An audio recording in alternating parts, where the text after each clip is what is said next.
Saudi Arabia. Saudi Arabia just finished doing something that was pretty amazing. They said, United States, your Congress right now is about to vote in the 9/11 Commission to be able to report. When the 9/11 happened, there was 19 terrorists that brought down the World Trade Center and the other two. 15 of them were from Saudi Arabia.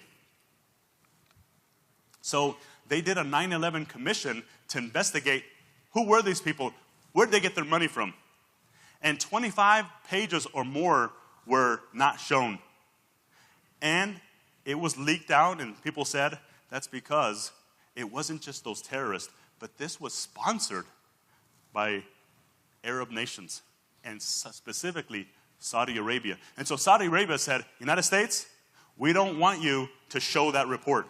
We don't want it to be public. Now, why would it come out public? Because the families of those people that died in the World Trade Center are saying, we want to get compensated. We want to sue Saudi Arabia. We believe it was them, and so we are owed lots of money. And Saudi Arabia is saying, don't do it. Because if you do it, the United States, you will have an economic meltdown, because all of our treasuries that we've bought, hundreds of billions of dollars, we'll sell them. Now, what does that mean? Well, if you all know finances, okay, our country is very much in debt. And so to pay for our debt, we sell treasury bonds. And that helps service our debt. But if people are not going to be buying those treasury bonds, we're going to be in big problems. And if Saudi Arabia is going to sell hundreds of billions of those, that, they're right, will cause an economic catastrophe. And it's not just Saudi Arabia, but right now as we speak, Russia's selling some of them, China's selling some of them, Brazil and all of their economic woes are selling them as well. They're dumping their treasuries. And then our U.S. debt, just this year, listen, just in the last 6 months, our debt has increased by $1 trillion. Now, sometimes, trillion here, a billion here, people don't realize what that is. $1 trillion in the last 6 months. Do you know that it took from 1976 to 204 years later, 1980, when I graduated from high school, for the United States to get their first $1 trillion of debt? And now we've done it in 6 months. What's happening? How could it be from George Washington to 1980, 204 years to make $1 trillion of debt, and now in the last 8 years of Obama, we've hit $10 trillion additional dollars. We are now at $20 trillion of debt, and the last trillion was in the last 6 months. We can't sustain this. It can't. After a while, it's like each one of you saying, I got a problem with my debt, I'm just going to get another credit card. And you fill that to the limit. I'm going to get another credit card. You fill that to the limit. And you keep on doing it to after a while, hey, the banks say you're not going to get any more credit cards.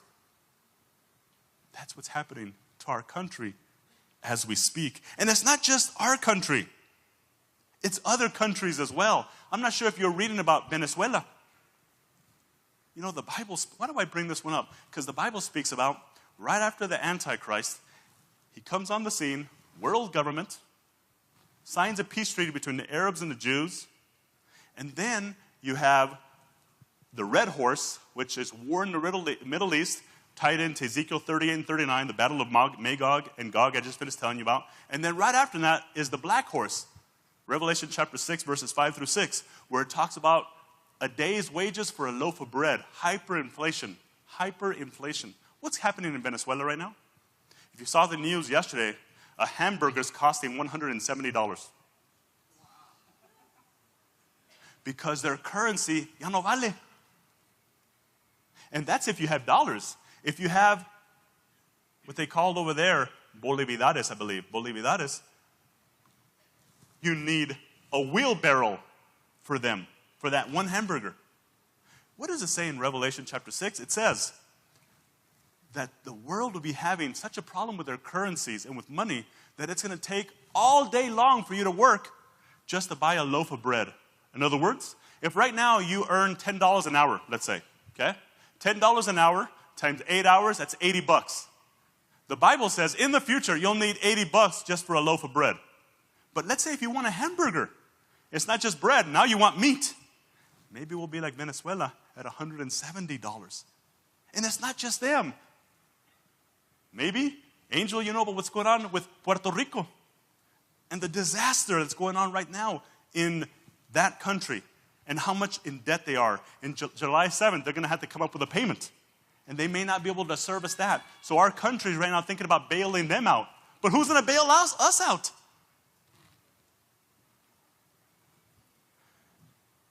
They're saying right now in Venezuela, this is a socialized paradise turned into a living hell. We're like a bomb that's about to go off. See, the world right now, it's racing towards a collapse of currencies and a return to the gold standard. The Bible says that after the rapture, there won't be any more dollars and pesos and euros. No, all of that will be eliminated. It'll be all somehow digital, but you won't have that national sovereignty anymore. And then the Bible speaks about the moral decay that's coming. Well, I would submit to you, our world is morally bankrupt.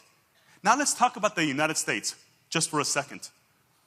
When President Obama gives a transgender directive to the schools on gender identity, what does that mean? It doesn't mean, well, I'll just say, what it means is, here I am, I'm a 14, 15, 16-year-old boy, and today I feel that my sex is not male, but it's female. So therefore, I'm going to go and take a shower with the volleyball team girls. And President Obama just finished saying, schools, if you don't support this, then we will take away your funding. And that just happened. What was it, last week? Just in the last 5 to 10 days? What is happening? Now, I love what our Texas Lieutenant Governor said. Quote, well, in Texas, President Obama, can keep his 30 pieces of silver. We will not yield to blackmail from the President of the United States. Thank God. Thank God. A group of Oregon students didn't agree with it as well, and they walked out of their school. Said, no, we can't have that. We see how some of these kids are just playing games or whatever, and even if it's real, why should our fellow friends be taking a shower and then have the football player go in there just because he says he feels like it? What is going on? And these kids just walked out of the school. But on the other side, here you have a large department store, Target. And Target has made a decision to allowing transgender people to use the bathroom of their choice. The New York City mayor, de Blasio, just finished saying, Chick-fil-A is against same-sex marriage and they're wrong, so don't eat there. In New York, Chick-fil-A, first of all, you guys know, is a Christian-owned business. So in New York, because Chick-fil-A is saying, we believe marriage is between a man and a woman, as the Bible says it is, and has been the case for 6,000 years of history. Okay, Chick-fil-A, you are wrong, and I'm going to tell all the people of New York, what is going on here? There was a guard in a restaurant in Washington, D.C. that was charged with assault after he confronted a transgender woman using a women's restroom. In other words, a man dressed up as a woman, I'm transgender, walks into this female restaurant, and the guard said, excuse me, you can't go in there, that's just for women. And now he's being charged with assault. What's going on with our country? A Harvard professor says, the culture wars are over, especially now that Scalia is dead. Scalia, a Supreme Court justice that just passed away, very strong, a man of principle, conviction, believes in religious liberty, believes in the Constitution, fought many liberals and people who were trying to do all of these agendas, just died. And so this Harvard professor said, and now that he is dead, this is why, guys, let me put it in there, elections matter. It's critical who we vote for. Now that Scalia is dead, the victorious left should treat evangelicals like racists and Nazis. I'm just getting the quotes from the newspaper. So here this Harvard professor is saying, we, the left, the liberals, have won. Evangelicals, get out of the way. You've lost. And treat them like racists. I mean, doesn't this sound like Germany?